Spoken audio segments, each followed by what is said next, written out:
എടി മോളെ, ഞാൻ പുതിയൊരു ബിസിനസ് തുടങ്ങിയാലോ എന്ന് വിചാരിക്കുക ഓൺലൈനിൽ. എങ്ങനെയുണ്ട്?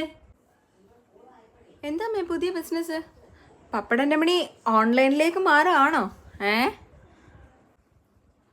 അല്ലല്ല, പപ്പടം പരത്തി പരത്തി എൻ്റെ ജീവിതവും പരന്നു, കയ്യും പരന്നു. ഇനി എനിക്ക് വയ്യ പപ്പടം പരത്താൻ പോലും. അപ്പൊ പിന്നെന്താ പുതിയ പ്ലാൻ? എന്താ നമ്മളോട് പറയാത്ത പുതിയ പ്ലാനുകളൊക്കെ? പറ. ഞാനേ നമ്മുടെ ആന്ത്രാക്സ് ഫോണിൽ കുറെ ആയിട്ട് കാണുന്നു. മറ്റേ ഇല്ലേ സ്ട്രോബെറി കൊച്ചും മജൻഡാസ് എന്നൊക്കെ പറയുന്നവർ ഹിന്ദി ഇംഗ്ലീഷും ഒക്കെ പഠിപ്പിക്കുന്നത്. അപ്പം ഞാൻ വിചാരിച്ചു എന്തായാലും ഞാൻ പണ്ടത്തെ 7ാം ക്ലാസ്സും ഗുസ്തിയുക, അത്യാവശ്യമൊക്കെ വായിക്കാനും അറിയാം. എന്നാൽ നമ്മുടെ നാട്ടിലാണെങ്കിലോ ബംഗാളികൾ, അവന്മാരെ പഠിപ്പിക്കാനായിട്ട് ഒരു റൂമൊക്കെ അങ്ങോട്ട് ഉണ്ടാക്കിയാലോ എന്ന്. എങ്ങനെയുണ്ട് ഐഡിയ? എന്ത് ഇംഗ്ലീഷ് ക്ലാസ്സോ? ഫസ്റ്റായിരിക്കും.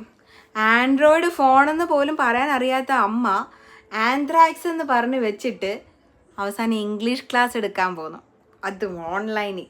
അന്നായിരിക്കും. അയ്യോ, ഓ ഇംഗ്ലീഷ് കാര്യമൊന്നും ആവണ്ടായേ. ഞാനേ മറ്റേ പപ്പടം വിൽക്കാനൊക്കെ പോകുന്ന കടയിൽ എടുത്തു കൊടുക്കാൻ നിൽക്കുന്നത് മൊത്തം ബംഗാളി പിള്ളേരാ. അവന്മാർക്കാണെങ്കിൽ മലയാളം ഇട്ട് അറിയത്തുമില്ല. വഴി പറഞ്ഞാൽ വളിയും, അരി പറഞ്ഞാൽ അറിയും, എന്തെല്ലാം തെറ്റൊക്കെ വിളിച്ചു പോയി പറയുന്നത്. അപ്പോൾ അവന്മാർക്ക് മലയാളം പഠിപ്പിച്ചു കൊടുക്കാനായിട്ട് മറ്റേ ആ പിള്ളേരൊക്കെ എടുക്കുന്ന കൂട്ടത്തെ ഒരു റൂം ഉണ്ടാക്കി തരുമോ എനിക്ക്? അപ്പോൾ അമ്മയോട് അവർ ഹിന്ദിയിൽ എന്തെങ്കിലും ചോദിച്ചാൽ അമ്മ എന്ത് പറയും? പെട്ടുപോവും അമ്മേ, കേട്ടോ.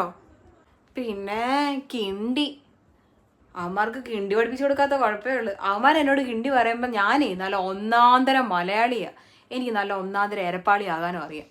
എനിക്കറിയാവുന്ന ഭാഷയെ ഞാൻ അവന്മാരെ അങ്ങോട്ട് പഠിപ്പിച്ചു കൊടുക്കും. അപ്പോഴോ നീ എന്തായാലും എനിക്കൊരു റൂം ഉണ്ടാക്കിത്താ ഓൺലൈനിലായിട്ട്. പറ്റുമോ?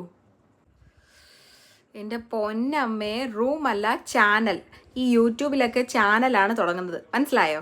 അപ്പോൾ അങ്ങനെ ചാനൽ തുടങ്ങിയിട്ട് ക്ലാസ് എടുക്കാനാണോ പുതിയ പ്ലാൻ?